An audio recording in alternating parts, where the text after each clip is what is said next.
Congressman Paul, thank you for joining us. You're welcome. So you've taken off in Iowa now. You're now tied for second or in second place, a little bit ahead of Mitt Romney. What's going on out there? Well, looks like a lot of votes are coming our way, and we've been working hard out there. You know, we spent a lot of money. I've spent a lot of time out there. And the country's a different place than from 4 years ago, because it's easy to compare what I'm doing now to 4 years ago. But economically, the conditions are different, and people have changed their minds about all that war activity overseas, and they're agreeing now that we should come home, not only because the wars are prolonged, but because it's costing us a lot of money and it's related to the problems that we're having here at home economically. You've watched just about everybody else have a chance to be the guy that takes on Mitt Romney. I mean, are you about to? I mean, can you be the next to surge? Well, I want steady, solid growth. Surges mean sometimes you can drop off rather quickly. You know, what we've had 3 or 4 that have surged up and then they dropped off, and I don't think that's likely to happen in my case. But I think we can keep going because we're accelerating. You know, steady growth. And in this last month, we've gone from low double digits to high double digits. So I think our campaign is coming together quite well right now, but I don't suspect all of a sudden we're going to surge 20 points and then drop off 30. I don't think that's going to happen. Okay, so you clearly know Newt Gingrich well. I mean, you served in Congress with Gingrich going back to the 1980s. So what's your sense of this guy? Is he the kind of person that can be president of the United States? Does he have the leadership qualities to be a good president? He has qualities where he can devise some strategies, but sometimes when those strategies come to fruition, he falls short on leadership. That's more or less what happened. You know, I don't think anybody can deny giving him some credit for what happened in 1994. You know, he had a strategy, and Republicans finally took over the House after 40 years.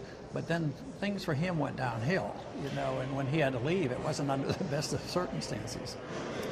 And what's your sense? I mean, you've been really critical of him as a flip-flopper, basically, saying he's a guy who hasn't been consistent. He's not usually the candidate that most people think of when you bring up the issue of flip-flop. What is it about Gingrich?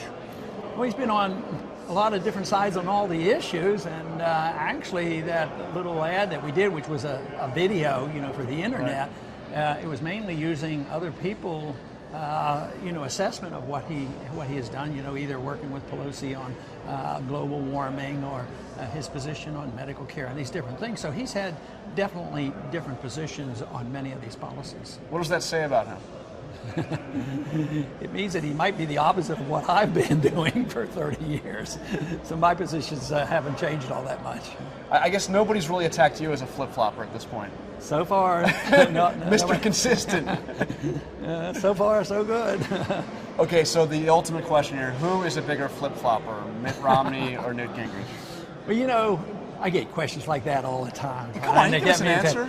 No, they ask me about the different, what do you think about the other candidate? I put them all into one category. So it's pretty easy on the flip-flopping. You could put Newt and Mitt together. So you think there's not much of a difference between Romney and Gingrich? Philosophically, probably not. I don't think so. I mean, where would the difference be on foreign policy?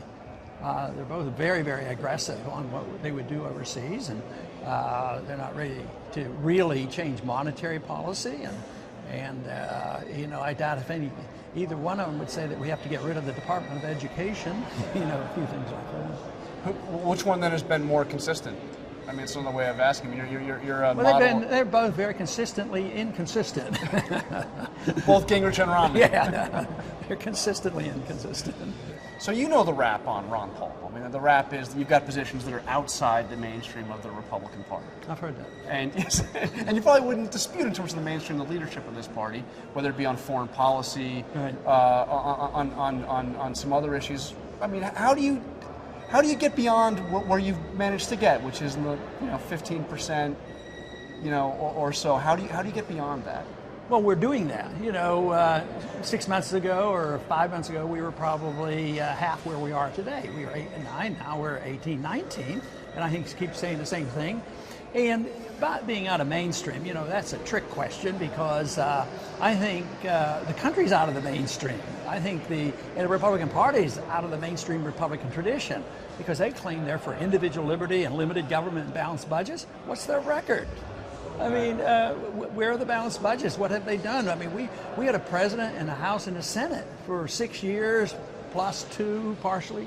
The government kept growing at a rapid rate. So I would say that, you know, being for balanced budget and taking oath of office seriously, having a strong national defense and sound money, doesn't sound too out of the mainstream as far as I'm concerned. That sounds like what Republicans are supposed to be standing for. And then finally, because Gingrich has said that he is more conservative. He is the true conservative compared to Mitt Romney.